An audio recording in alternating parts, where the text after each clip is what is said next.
Here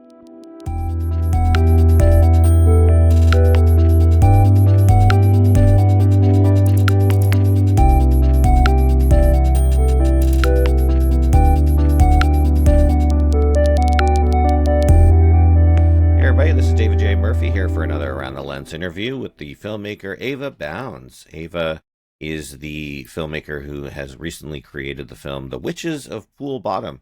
Ava, welcome to the program. Thank you. Thank you very much for having me. Glad to have you. Tell us, what is the film The Witches of Pool Bottom all about? Witches of Pool Bottom is, I wrote it when I was 17 as going through teenage kind of puberty angst and how Of course. the beauty industry starts to take a grip of a woman at that age. Indeed. And it's just a film basically depicting the absurdity of the pressures that the beauty industry puts on women growing through that stage of life, and take it with a pinch of salt and a bit of humor, like I think we should. Yeah, no, absolutely. There's definitely a lot of humor here, and I would say a lot of, body horror, if you will. Natural body horror, right? But still, I mean, it's something where, when I watch a film, I like to have a little bowl of snacks nearby, and I wish I didn't. Yeah. And we'll get into that for obvious, why that is. In this film, obviously, it's really kind of a coming of age story, if you will, about, a girl transitioning to womanhood and trying to overcome, I would say, the expectations that are placed upon her by society in order to conform to beauty standards. At least that's what I got from the film. You wrote this when you were 17, but it's very interesting in terms of how it's narratively structured. So kind of talk to me about how you came to that sort of determination, because you have this surrealistic sort of dreamlike sort of setting to it. Like where'd that idea come from, and why a pool bottom? Yeah, why a pool bottom? Well, I saw the empty pool. It's been my friend's pool, and I was just like, this is a great place to set something. I have to set something here. Yeah. I know, because I could have told, like, there's so many films out there about body image, but a lot of them, because yes, they want to be relatable in ways, but they are just dramas, and they're quite depressing. And I leave not feeling, I don't know, elevated. I leave thinking about my body and just thinking, why did I sit through that? So no, I just wanted to take a little different twist with it. And that's why the kind of the surrealistic things. And I just wanted to basically, like I said, I wanted to heighten it. It's because I think the beauty industry, and the way that it sells product after product and just amplifies everything, I think it is ridiculous. And I think we have to laugh at that. And also because I also wanted to, rather than us seeing somebody struggling with their body image, I wanted to almost go into her mind, and this is what's going on in her mind. Because I think a real issue, like you're saying, it is kind of growing up, but I've talked to women, and all through the stages of their life, there's always witches in their pool bottom, always something. Is it wrinkles? Is it just getting old? Sure. And so I wanted to go inside the mind, inside the psyche, because that's the only answer to have it, like how to overcome it. No products is going to fix that. It's all how we view ourselves rather than external factors. Yeah. That's a good point, because it doesn't go away. It just changes, right, Yeah. to different standards and whatnot. So the quest for beauty, I guess, is ever present. With that being sort of the thesis of the film, is that then the idea that you want people leaving the film going away with is that it's okay if you're not beautiful, or if it's like, it's okay if you don't strive to achieve these sort of beauty standards, you should be happy with your own self and your own body. Is that right? 100%, you hit the nail on the head. And I think some people, they don't understand the film. My films are like Marmite, and sometimes they don't, but at least they got the gist of bodies are gross, let's laugh at them. So that's one thing I want them to take away. Like you're saying at the body horror. Yeah, I wanted to gross you out because bodies are gross. Like the more that we accept this and stop trying to put plasters on a human alien body, and the more we just embrace it. And like you said, I just want people, especially women, like I wish I saw this film when I was 16, 17. Just go forward and just change the way my mind works rather than always scanning for an imperfection. Because especially in the age of AI models and like social media, they're not real people we're striving to be like. We're striving to be perfect, which she said in the film, but perfection is an illusion and it's subjective anyway, so you might as well just be comfortable in your body grossness and embrace it. Yeah, no, a great point, because, society or, generations has effectively put upon both women and men really this unrealistic idealization of what, the perfect body and perfect look should be. Back in the day, it was photoshopping, and airbrushing photographs in magazines. And, eventually, technology advanced to the point where now AI can just make you look however you want. Yeah. right? Really kind of almost like a body dysmorphia that's been accelerated with the advancement of technology in our Yeah. cell phones, which can, make in live, real time video Yeah. edits to ourselves. So it's like, what is real, anyways? What is, and that's the thing, because I read up about a bunch of old, like, because part of the film, it does weirdly start going back in time because the story has Yeah. always, like you're saying, it's always been the same. This is just a new, AI is just a new example of that. But back in the day when they covered themselves in white lead to cover up any blemish, like, it's always been the same and it always will be the same. It's part of being human. But how can you change in the present now how you look at it? Because I don't know, there's more to it than just trying to put a plaster on it all. So, Yeah, yeah. absolutely. And since obviously your film deals with body horror and beauty and standards, have you seen the movie The Substance? Yes, absolutely.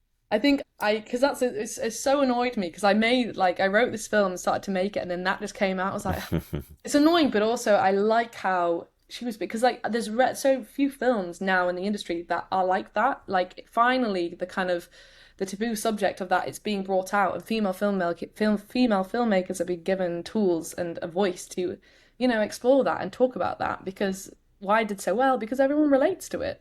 So, no, Hmm. she went more down the dark, proper horror route, and Yeah. I wanted that I like my films to kind of calibrate people a little bit higher. So I didn't go down the full just disgusting horror route, but no, yeah, great film, great reference, yeah. That's awesome. So talk to me a little bit about the filming of this. How many days did it take? What'd you film on? Were there any specific challenges? It's just a bunch of people in bathing suits, Yeah. in a pool bottom for, I imagine, a few days. So talk to me about that filmmaking Yeah. process. Well, I ended up kind of because it was so crazy. The script, if you imagine the script was so insane, I really struggled to get like producers on board. So I ended up doing it Hmm. all myself. Of Not the best course, idea, but no, yeah, it was just 3 really intense days in the bottom of a three swimming days. pool.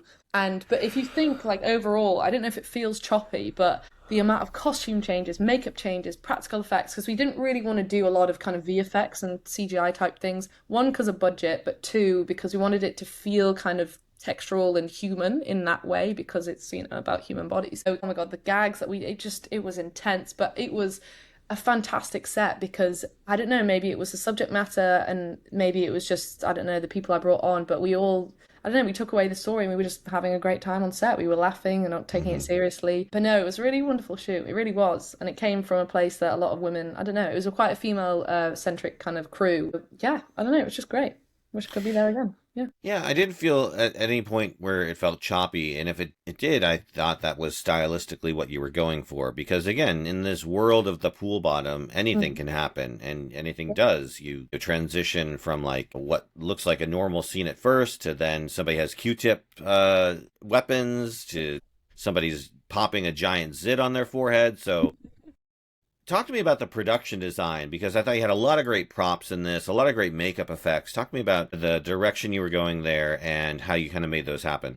Yeah, I think, I mean, I'm going to credit my amazing prop master and art director because it was such quite a small crew. It was one woman doing all the props and all like the kind of, not the costume, but like all the set design you're describing. And we didn't actually have anybody that was just meant to be focusing on practical effects. For example, like the exploding zit was just a bit of like icing fondant from a cake that we put on a Mm, spit and then filmed it going down.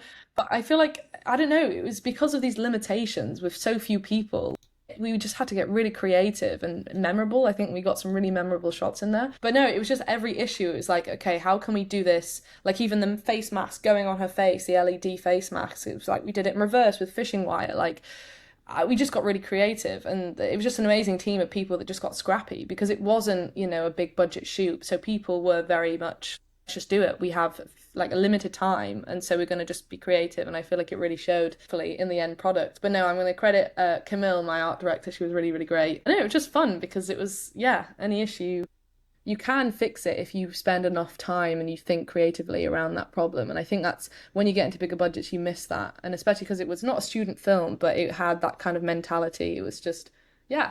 And I feel like more young filmmakers should have this voice because, like, I don't know, creating stuff like this and creating creative things without a lot of commercial pressure. And it's just fun. Forget films should be fun. And so, yeah, that's good. yeah, it's tough to remember that when you're on a tight deadline and you Yeah, gotta get 100 setups and 50 shots yeah, and yeah, yeah. 16 scenes and Mm-hmm. yeah, and especially if you're the person who actually is paying for everything, Yeah. then it's like it becomes less fun in those Yeah. instances. Yeah. Tough. Everybody else though, they're having fun. They're Oh, having a they great are. time. Yeah. Yeah. I was, when I'm a set and I don't have to be the director, then I'm having way more fun than the guy who has to direct. Like I did a short film and I was just the DP. And I was like, oh man, this is so much more relaxing Yeah. than having to be the director, No, like because I I was on my feature film. yeah, on all of my shorts that are just I'm always a director and for I think it was about a month ago, I went on the first shoot where I wasn't the director, I was the script soup and I was just like, I should do this more often. This is wonderful. So I get you. I get you. Yeah, absolutely. So you obviously have a quite a career here in terms of obviously starting at a very young age, becoming an IMDb New Filmmaker Award at 15, and you're only 20 currently. Is that right? It's true. Yeah. Yeah. Yeah, so you're very young, and obviously young filmmakers are in vogue right now. All right, we've got Corey Barker from Obsession. We've got the Backrooms director who he started his project I think at like 16 or 14 or something. I don't know. I think he came out of the womb and it was like, hey, got this great idea for a surreal horror film. That's going to be the next one, right? It's going to be like 3-year-old toddler, and he's going to be like, I would like to. I want the crayons. I got and the bad man, he goes through the rooms. It's like, oh my God, get this kid a $200 million film deal right now. But, obviously, what are your thoughts on this kind of explosion of young filmmakers who are, seeing a lot of great success, and kind of where do you want to see like the next step for your career? What's next for you? Yeah, I think it's fantastic because obviously you get some, famous directors that by chance were 20 or 21 or whatever when they created the feature, but the fact that we've had two in like such a Yeah, close opening and yeah, it's true, it's being spread into the whole industry, but I feel like it's because I just know a lot of filmmakers that are just very capable. They just really are sure. capable. But because I used to get shunned because, people wouldn't reply to me. They'd laugh at my age and just think, come back in however like years. But I think now I'm grateful for those guys because they've really broke down barriers between agents and kind of producers that I'm meeting as well. And you're right, it is in, and they are scouring, looking for the new talent like that. But I think it also worked because they did have like a following before. They had their own kind of fan base, which I don't have. So I have a bit of a, backhand on that. But no, it's fantastic. And yeah, because I'm working on, because I've done quite a few shorts now, and I just thought, I just got to jump and the net will appear. So I'm working on my first like psychological thriller feature at the moment. And people are interested because of those guys. So yeah, I don't know, watch this space and we'll see what happens and where the industry progresses. Yeah. Yeah, no, absolutely. That's great. And, many times it is, you have to create your own Yeah. path forward, right? Even with the folks who have been successful, they did something, Mm. they got a following for it. And that's what obviously lent them to getting Yeah. the opportunity to do even more things. So continue on that road, continue to make great things and build that social media following. And, I have no doubt you'll be able to do amazing things. I was thinking about the sort of progression and, obviously filmmakers have been doing things at a young age, for many years. But I'd say now, more than ever with the advent of, the democratization of technology, right? And I would say the quality of what is available at the sort of barrier to entry is so low that you can have these very young filmmakers who are getting recognized and doing amazing things. And again, with the distribution models such as YouTube and TikTok and whatnot, making distribution Yeah. essentially effortless. There's no reason why anyone can't do anything as long as they have, a great idea or they have a magnetic personality or something drawing Yeah. people Yeah. toward them. Yeah, no, and it's yeah, like you say, it's fantastic the age that because like everyone always gives us advice, especially when you're younger, just pick up a phone, just go and make it. But that is true. You do have a camera that's pretty good quality, better than some other cameras to your disposable. And editing software, you can get them on your Macs.